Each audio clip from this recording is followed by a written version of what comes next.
कहते हैं भगवान शिव का बुलावा तभी आता है जब आप तैयार होते हो। और भगवान आपको कहीं भी रहो, किसी सिचुएशन में रहो, और आपको निकाल करके अपने मंदिर में बुला ही लेते हैं। और हम आ पहुँचे हैं अपने सबसे खूबसूरत मंदिर में।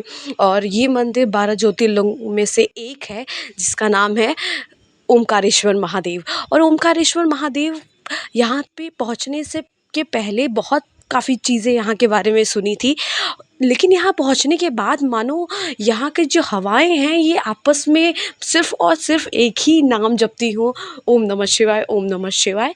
ये मैं क्यों कह रही हूँ, क्योंकि जैसे जैसे आप वो डिस्टेंस कवर करते हैं, और यहाँ से हम उज्जैन से ये कुल कुछ दूरी पे है, खांडवा पे स्थित है ये जगह। और पता है यहाँ पर कितने सारे ऐसे लोग मिलेंगे जो पैदल यात्राएं करते हैं, और यहाँ तक पहुँचने के लिए जो कठिन कठिन पहाड़ों को क्रॉस करते हुए पहुँचते हैं यहाँ सिर्फ़ और सिर्फ भगवान शिव के दर्शन के लिए। हम जब यहाँ पे पहुँचते हैं तो बहुत सारी चीज़ें ऐसे देखते हैं कि जो हमने कभी कभी ऐसा सोचा था कि ऐसा मंदिरों में होता है, हमने अद्भुत किया है वहाँ पर।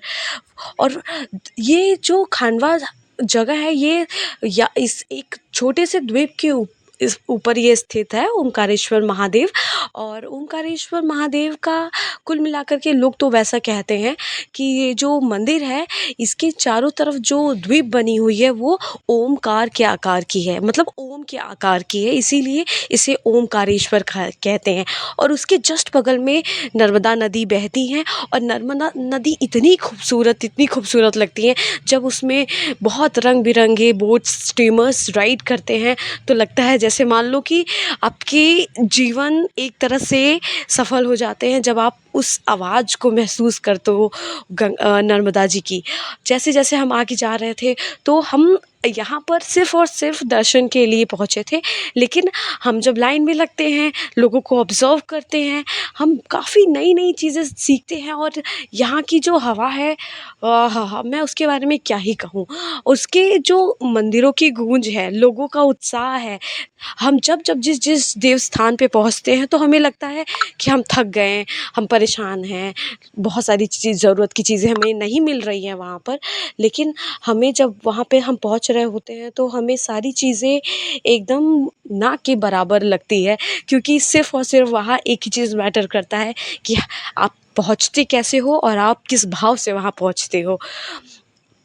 आपको लग रहा होगा कि मैं सिर्फ़ और सिर्फ एक सीरीज़ बनाती जा रही हूँ जहाँ पर मैं एक अपने धार्मिक यात्राओं के बारे में बता रही हूँ, क्योंकि देखो बहुत सारे ऐसे डेस्टिनेशंस होते हैं जहाँ पर हम जाना एक्सप्लोर करते हैं, जहाँ पर हम नई नई इनोवेटिव चीज़ें सीखते हैं। लेकिन जब आप बहुत ही अपने एज से सही एज से आप अध्यात्म की तरफ बढ़ जाते हैं, then you realize what is the actual meaning of its spirituality. अब यहाँ पर जैसे जैसे हम आगे बढ़ रहे थे तो पहाड़ों को क्रॉस करते हुए वहाँ पर हम लोग को पहले एक स्टॉप से दूसरे स्टॉप, दूसरे स्टॉप से तीसरे स्टॉप, कुछ ऐसे करके हम वहाँ तक पहुँचे। और उसके बाद हमने बहुत लंबी लाइन लगाई, जो कुल मिलाकर के मुझे लगता है कि 4 या 5 घंटों की थी लाइन वो।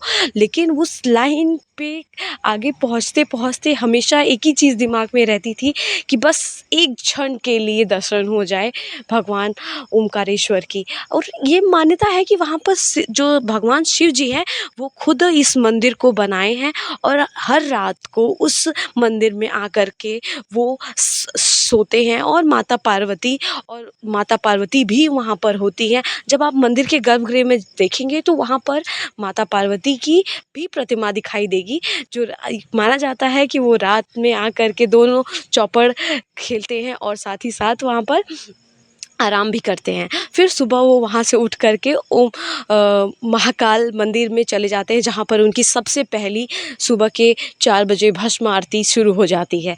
तो ये बहुत सारे एक्सपीरियंस होते हैं, जब हम बाहर निकलते हैं तो हम एक चीज़ से सिर्फ नहीं रूबरू होते हैं, बहुत सारी चीज़ों से रूबरू होते हैं। और हमारा सबसे इम्पोर्टेंट ये कि हमारा जो सोचने का, समझने का और अपना अपना लोगों का जो नज़रिया होता है, पर्सपेक्टिव होता है, वो लोगों के प्रति बहुत बदलता है।